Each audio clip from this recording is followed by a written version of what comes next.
Bulgaria, the European Union's poorest member state, a land of medieval castles and graffiti. The beginning of our journey takes us to the uneven sidewalks of the capital, Sofia, which is home to the Largo, the gorgeous Alexander Nevsky Orthodox Cathedral, Ivan Vazov Theater, former Royal Palace, St. Sofia Church, the National Palace of Culture, and let's not forget the Memorial to the Soviet Army, which commemorates the Red Army's liberation of Bulgaria by bringing with it a totalitarian communist dictatorship, which in itself brought years of economic prosperity and human development. The monument is famous for being comically defaced every few years, like in this instance.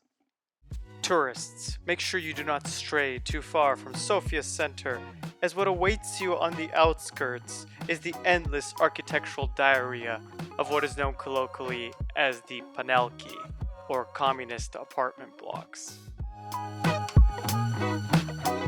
Our crew of Bulgarians welcomed our Portuguese friend into the country with glasses of rakia, which is the national drink, a plum brandy, and welcomed her with lessons in Bulgarian.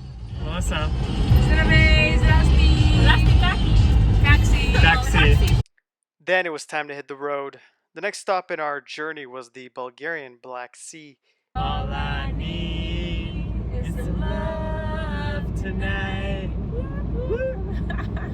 The place we stayed at was Sunny Beach, which is basically Bulgaria's Cancun, a place where you can find overbuilt hotels, counterfeit goods, and many rambunctious Western tourists, a place that most sensible Bulgarians choose to avoid, so naturally, that's where we ended up at. We showed our Portuguese friend the cultural experience of visiting a Chaga Bar, where they play Bulgarian pop folk music. We partook in the customary Chaga Bar tradition of napkin throwing. There were laws against smoking in bars and establishments needing to close by 10 p.m. in observance of newly imposed COVID restrictions. So naturally, it being Eastern Europe, none of these restrictions were followed. My friend, do you want chicken kebab? Or would you prefer baked potato? Quick, who's your favorite superhero? Mine's Dr. Fish. We parted ways with the girls as my friend and I wanted to see Varna, Bulgaria's largest port city. The city had done a good job to build up many seaside bars and restaurants, where previously it was mostly an industrial zone. There was a beautiful center of the town, but me being a largely landlocked person, I chose to spend much of my time near the water. After Varna, my friend and I commenced the historic part of our trip. We began by visiting the remains of Pliska, the capital of the First Bulgarian Empire. Next up was the Madara Rider rock relief, a UNESCO World Heritage Site that is featured on the Bulgarian currency.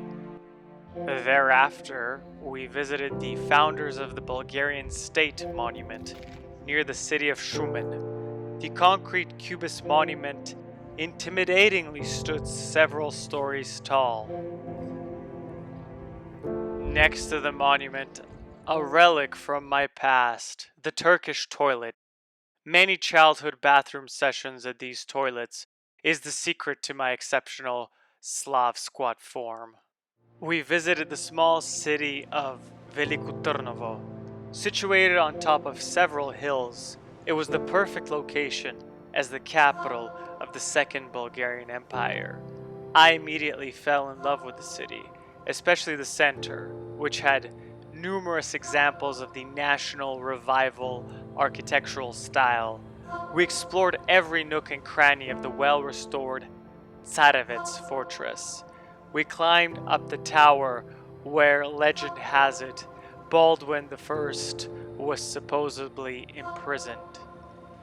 Just before it got dark, we drove to the Shipka Monument, which commemorates the Russian troops and Bulgarian volunteers who successfully repelled the Ottoman army. When my dad was a soldier for the Bulgarian army, he ran up the entire 900 steps without stop. Last on the list was Bulgaria's second largest city, Plovdiv. We made the smart decision of staying at a hotel that's right next to the city's main train station. The periodic train noises during the wee hours of the morning made sure that a good night's sleep was not on the menu. Train stations also tend to have congregations of some of the less fortunate members of Bulgarian society. This was the place where a gypsy prostitute unsuccessfully propositioned my friend and I. Plovdiv is the oldest continuously inhabited city in Europe, so it had thousands of years of history for us to explore, including its own Colosseum from Roman times, revival-style architecture from a few hundred years ago, and going back to Roman times, here's the city's amphitheater. We visited the recently opened museum of the 4th century Christian basilica, which featured an array of colorful patterned tile floors.